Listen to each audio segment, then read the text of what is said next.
lovelies, how are you? I hope you're all doing really well. So today's video is a little bit different to what I normally talk about, but I think it's extremely important to make this video. I felt that it was important to make it now because of everything that's going on with the pandemic, and the fact that over the past few months, I noticed that there have been more and more articles linking how the destruction of animals' natural habitats can lead to things like the coronavirus, can lead to the spread of the coronavirus between animals and humans. For people like me, I like to learn about this stuff because being sustainable, being environmentally friendly is something that I'm trying to get better at. I'm not perfect, but it's something that I am learning about and I want to learn more about and I want to teach my kids. So the reason I'm making this video today is because just before lockdown, I had been invited to go to Malaysia by the Center of Sustainable Palm Oil Studies.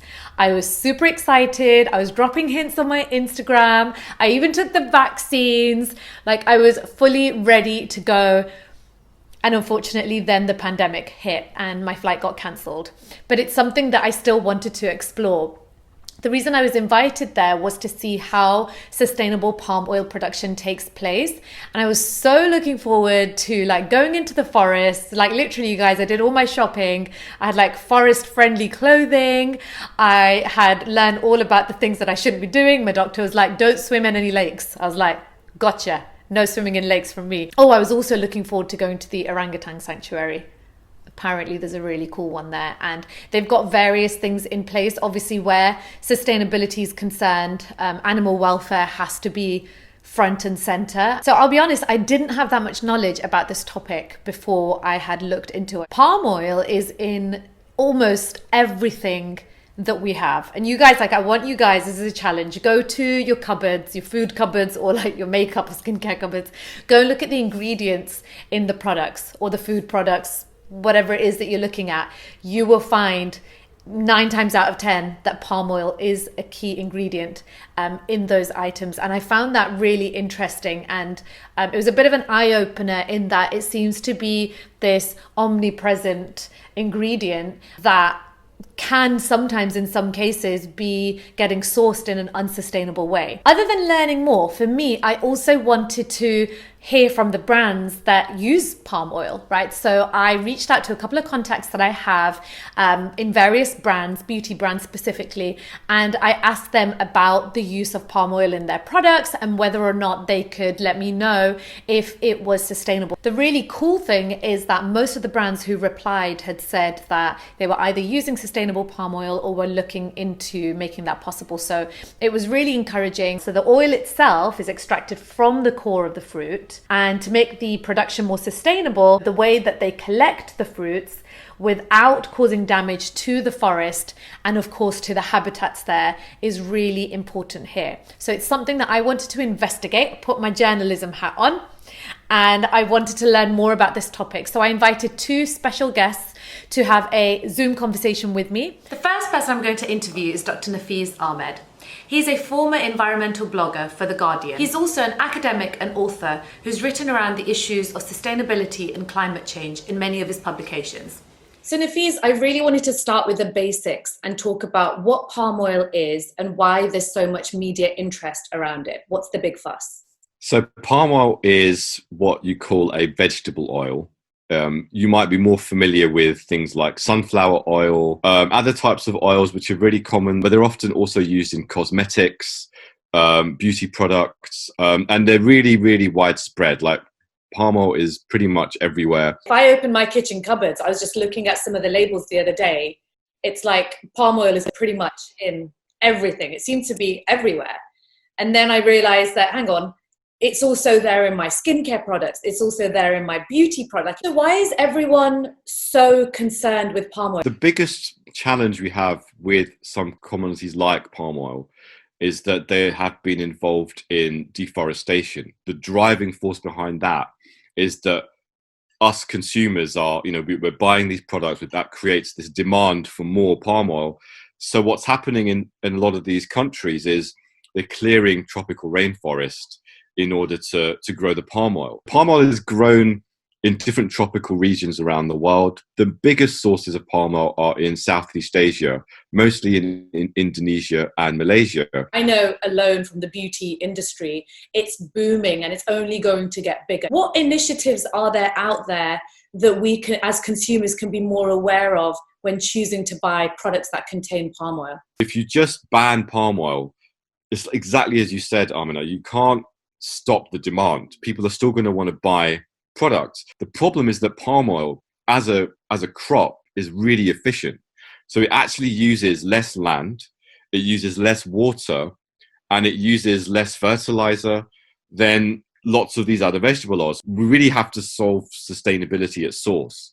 How do we make production sustainable? For a country like Malaysia, for instance, and in the last few years, they set up their own kind of standard called Malaysia Sustainable Palm Oil, where they said, we're going to have these national guidelines where we're going to certify our own palm oil and monitor it ourselves. And they said, we don't think it's good enough just to have companies doing it by themselves. Can you just break that down for us? What areas does sustainability cover and what are we ensuring here? Is it about protecting animals and their habitats? Like what does the whole thing mean? So sustainability is fundamentally, it's about how you produce the crop. So it's about making sure that the way you're producing it, you're not relying on fossil fuel intensive energy sources. You're more efficient in your water use. You're also making sure that it's sustainable from a land use point of view. You might be doing things which are protecting the environment, protecting the natural habitat, protecting the wildlife. So there has to be a kind of a newfound respect for your environmental conditions. I care about being sustainable. I want my kids to learn about it too. What can I do in terms of being proactive about this? There are some labels about, sustainable palm oil. So as a consumer, the first thing you can do is, okay, is it an option for me? Like, if so, are there products out there where it's clearly labeled that the palm oil is sustainable? Do a little bit of research to see what's out there. And if you can make a better choice, make that choice. Educate yourself, kind of be more educated about where your products are coming from. And if you feel that there's a brand that, you really like that brand and you don't want to stop buying that brand, but now you're feeling a bit like, wow, they use palm oil and I don't know, is it sustainable? Is it not sustainable? Contact those companies and say, guys, we want to do something about this. We want to change it. I think it's a big ask anyway for anybody to realistically at mass for people to boycott palm oil. I do not see it as a feasible option. And it seems to me that if the Malaysian authorities or any country that has pledged to say, do you know what, this is an issue that we're working on and we want to become sustainable, I think that's a pretty big statement to make. And I think that it's worth cooperating with them on that to come up with something that works for everyone. Absolutely. I think the key really is, as consumers, write to companies, contact companies, get involved with NGOs which are doing that work and saying, we need to change together. If we're all talking about this and, there's no way that these companies can ignore it. Eventually they'll be like, wow, we need to, people are getting upset that we're not talking about our palm oil being sustainable. So we might need to look into this and slowly we'll start seeing that shift. The second person I'm going to interview is Dr. Sen Nathan. He is the Assistant Director of the Sabah Wildlife Department, which runs the Sepelok Orangutan Rehabilitation Centre in Borneo. So you've devoted your whole career to wildlife conservation in Malaysia. Can you tell me a little bit more about how palm oil can be produced sustainably without causing damage to the environment or to the surrounding wildlife? Palm oil, love it or hate it, it's here to stay. Why do I say this? Not many people know this, right? But compared to other vegetable oils, it's probably one of the most effective, sustainable, and land efficient. So I've recently discovered how by making the MSPO certification scheme mandatory, Malaysia has committed to ensuring 100% sustainable palm oil production in the future, which is a big claim. Why is it so important, do you think, to support schemes like the MSPO?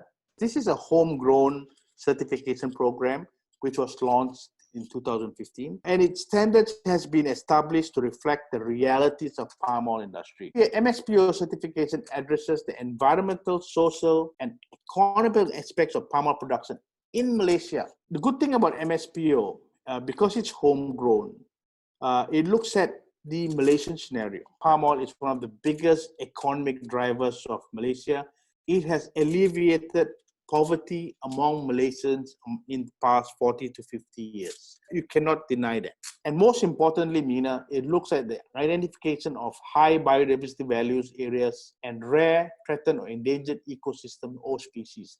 This, to me, is the most important part of MSPO. So could you tell me a little bit more about how the palm oil industry is actually supporting wildlife conservation in Malaysia? The Malaysian Palm Oil Council has Malaysian Palm Oil Wildlife Conservation Fund. One of the biggest recipients to this fund is the Wildlife Rescue Unit. The Wildlife Rescue Unit was set up in 2010 and it's still ongoing. It has helped the Sabah Wildlife Department because funding within the Sabah government is scarce. Now, besides that, Malaysian Palm Oil Council has actually embarked on another program to provide up-to-date information on Borneo orangutan and Borneo elephant population size in Sabah. It's also to reassess current levels of human-wildlife conflicts of Borneo orangutan and Borneo elephants in Sabah. To me, it seems like these conservation initiatives funded by the palm oil industry are very important and something that Western environmental groups who are campaigning against palm oil are not really talking much about. So how can we best ensure that we continue to support sustainable palm oil production without forgetting the importance of environmental and wildlife protection? It's very different compared to 25 years ago when I first started working with wildlife here. Right now, the plantation industry is more sensitized and aware of human-wildlife conflicts. I would totally support MSPO because we have very strict regulations. It's homegrown.